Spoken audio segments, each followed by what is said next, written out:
Sir eco 21 petrol with LPG 7+1 21 ಮಾಡಲು ಗಾಡಿ ತುಂಬಾ ಚೆನ್ನಾಗಿದೆ ನೋಡಿ.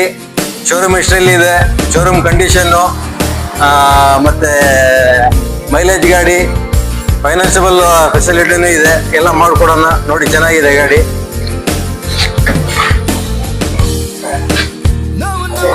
ಗಾಡಿ ತುಂಬಾ ಚೆನ್ನಾಗಿದೆ ನೋಡಿ. 7+1 ಟ್ಯಾಂಕ್ ಅಪ್ರೂವಲ್. ಗಾಡಿ ತುಂಬಾ ಚೆನ್ನಾಗಿದೆ, ಬನ್ನಿ. ಡಿಪೋ ರೋಡು ತುಂಬಾ ಚೆನ್ನಾಗಿದೆ ಗಾಡಿ. ಬನ್ನಿ, ವೆಲ್ಕಮ್ ಟು ದ ಶಿವಮೊಗ್ಗ. ಬನ್ನಿ ಮಾಡ್ಕೊಡೋಣ. 80 feet road, brights car, address. ಬನ್ನಿ.